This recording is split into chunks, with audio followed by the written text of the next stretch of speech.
Man, thank you so much for taking the time to speak with us today.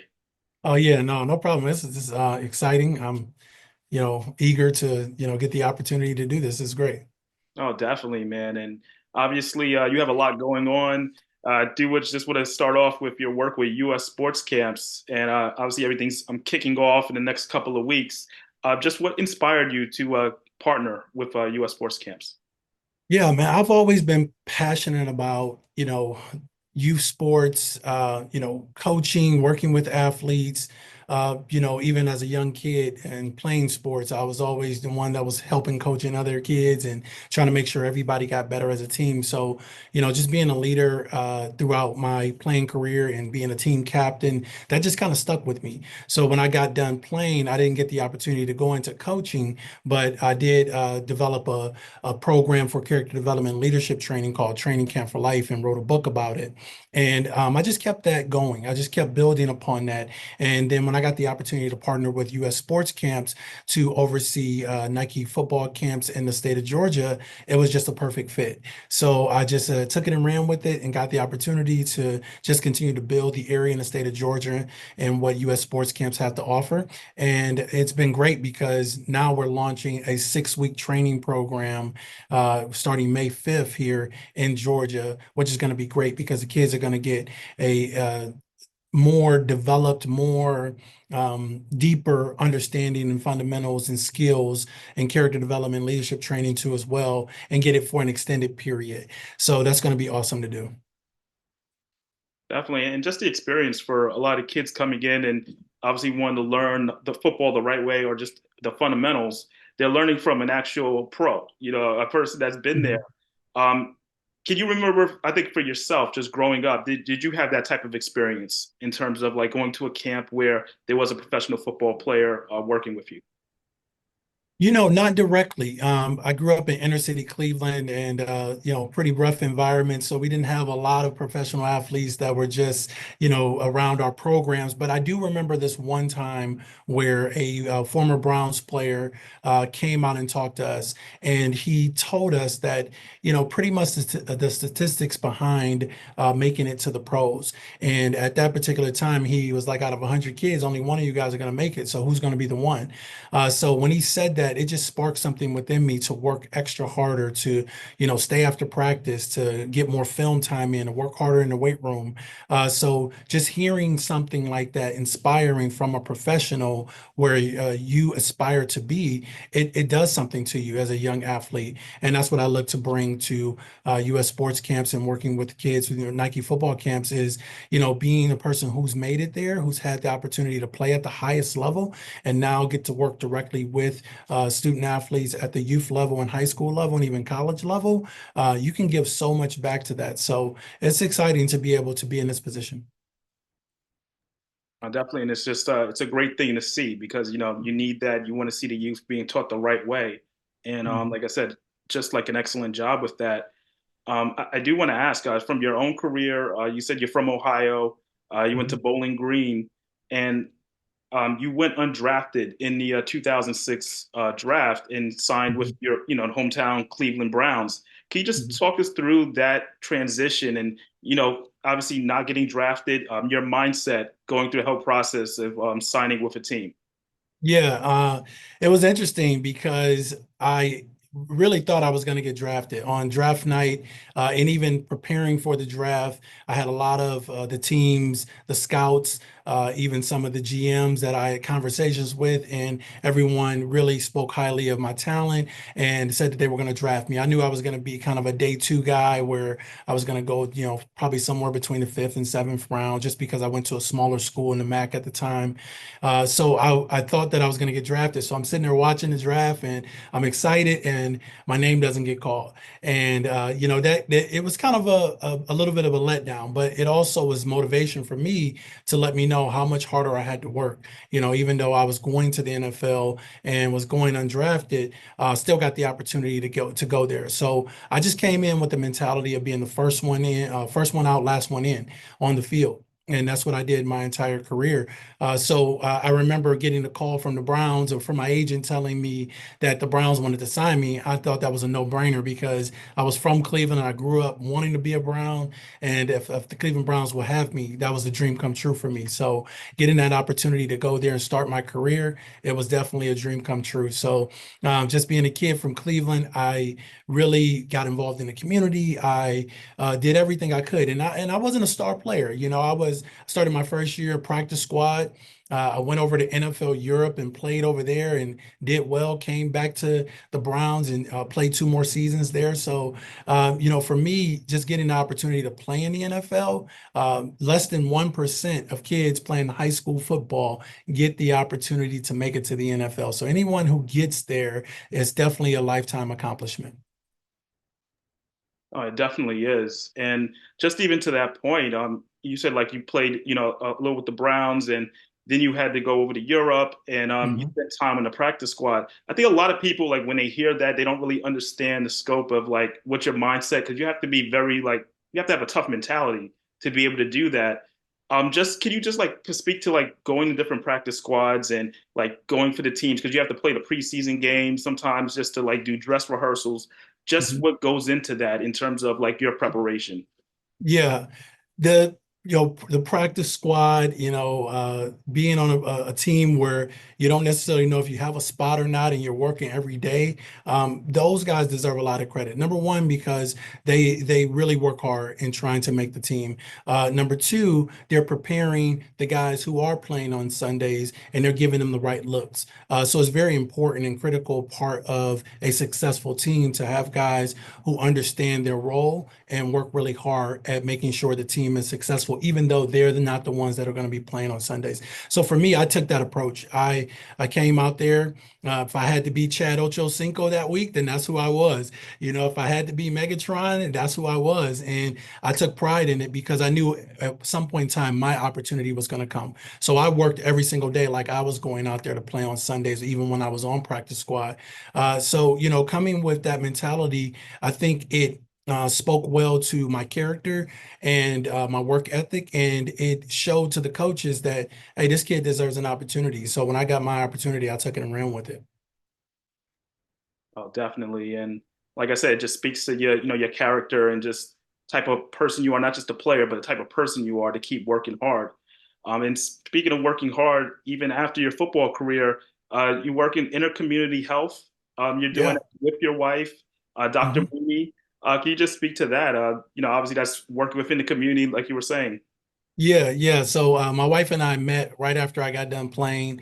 We moved into the same apartment building around the same time, and our windows looked into each other's windows. So it was a little bit of a weird situation, but we ended up having a mutual friend. They introduced us, and we kind of hit it off. And a year later, we got engaged. A year after that, we got married, and it's been 10 years. We've been celebrating for our anniversary, our 10th anniversary recently. So my wife was in medical school at the time, and actually in residency, and she was, kind of building and starting her career. I was working in the character development and leadership side, building my program, and we both started our careers working, in that way, and then getting married, going on to have kids. We decided that we wanted to build something together, so we started Intercommunity Health about 5 years ago, and we initially started it as a virtual practice during the pandemic because so many people were dealing with challenges at a rough time in our country. So we offered our services, and it was a big hit. So many people reached out, got into services with us. So then we expanded and relocated to the state of Georgia in 2022. And when we came down here, things just really took off for us. And there was such a big need in the mental health space. So we offer psychiatric evaluations, medication management, therapy, intensive outpatient care. And we even do provider management for inpatient psychiatric hospitals. So we're a full service mental health practice. And I run the operations side with my experience in leadership. I handle all the operations and strategic partnerships. And my wife, being a psychiatrist, she's the medical director and CEO of our company. It's just amazing. Obviously, the partnership, personal life and professional. and now you're having it showcased to the world on Bravo's Married to Medicine. Could just Yeah. talk to like just that experience. I know they just wrapped up, I guess, you guys' first season on it. Just being a part of that franchise and having cameras in front of you 24/7, watching everything that's going on. Yeah, yeah, it's a crazy world, you know. It's something that, you know, for my wife and I, we never saw ourselves in this position to be on reality TV. But when we were approached with it, our mindset was, you know, why not? We're young. Let's just see how it goes. Let's go for it. And we started our first season. We were the newest cast members of season 11, and it was great. We had a great time. You know, obviously it's reality TV, so there's the dynamic of some drama. But the one thing I love about Married to Medicine and the Married to Medicine franchise is that even though the ladies have their issues, they always find a way to bring it back and come back together and end on a positive note. And being medical professionals, you know, you love to see that and for them to showcase that for our community. So for us, you know, joining, you know, this wild group, which has been together, most of them for about 10 years. We were trying to navigate the waters. We were trying to figure out, you know, what was going on, what was the past history between different people. But we approached it as, hey, we don't know everything, but what we do know is that we can be mediators. We can be people who come with a positive perspective. We can be people who hold people accountable. And that's what we tried to do, especially my wife being a psychiatrist. She definitely tried to make sure that she brought some skills to the table, you know, not diagnosing, but observing, you know, different relationships and dynamics and what she could bring to the table. So it's been great, man, to be, you know, part of that particular season 11 as a new cast member, and, you know, just excited for what the future is to bring. Oh yeah, would definitely. A lot of people definitely enjoyed it. You guys were the peacemakers. That's what it came Exactly. off as. So definitely Mhm. great stuff. But I do have to ask you about today's NFL, and we had the Super Bowl not too long ago. Big surprise. Kansas City Chiefs were going for the three-peat. We all know what happened in that game. You just the Eagles jumped all over them. Were you one of the many people that were surprised by the outcome and just the way it went down in terms of the Chiefs being dominated? Yeah, I would say I was surprised that the Chiefs lost the way that they did just because of their experience, you know, getting to that place with that coaching staff, with Patrick Mahomes and the weapons that they had on offense. I was definitely surprised that they lost that way. However, I did pick the Eagles to win.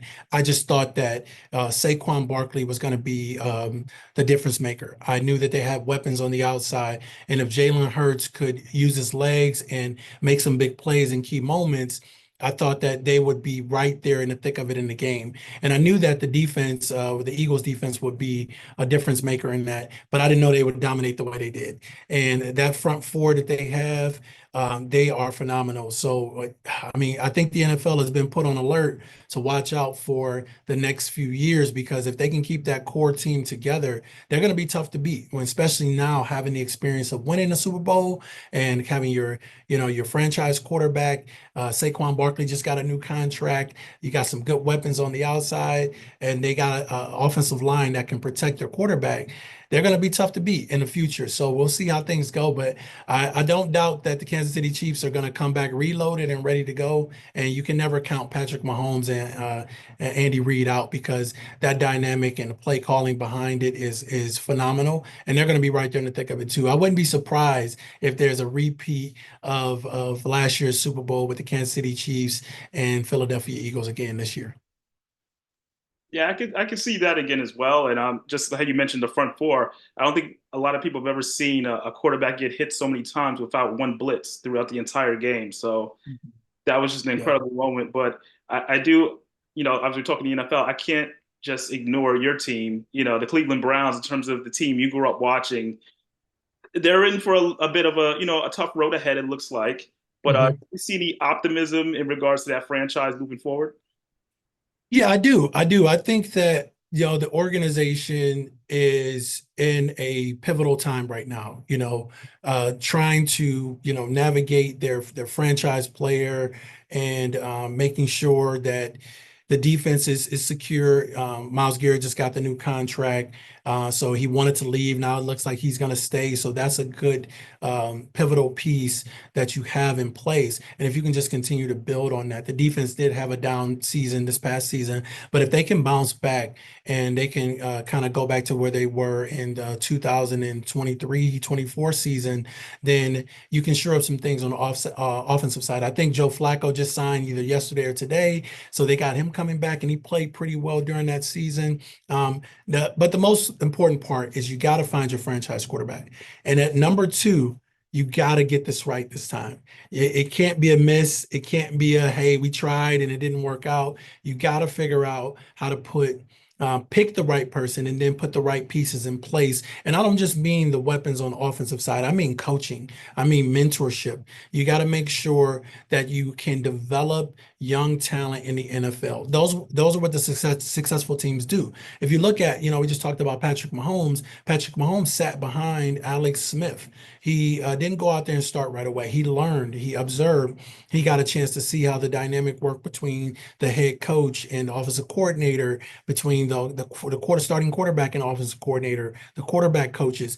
And there's a lot that goes into it than just being thrown out there in the fire and going to start. With all that being said, I think at number two, you got to take Shador Sanders. I don't see why you wouldn't. I get it. If Travis Hunter is not taken at the number one pick, then the number two pick, you could have a difficult choice there. But you have a dominant defensive player, right? And Myles Garrett, and you didn't go anywhere. So not to negate what he brings to the table, because he brings a lot. But if you don't have the franchise quarterback, if you don't have the piece in place, then you're not going to be very successful in the NFL. So I think Shador Sanders is the pick, regardless. If he's there at number two, you got to take him. And I think you build the pieces around him, you put the right system in place, and I think he will be a franchise quarterback for years to come. Okay, I like that. Right to Shador Sanders. I know there's a lot of talk around Cam Ward. Maybe he's the guy as well. But I can see either or, and I definitely agree with you on that. You need to have the franchise quarterback. There's still the whole situation with Deshaun Watson. Obviously he's injured, but Yeah, big question mark there. So there's a lot yeah. to think about. I did like Haslam's response when it came to Watson. He said they took a big swing and they missed, and it just means that it didn't work out. And I would rather my team go for it all and take big swings than not to do it at all.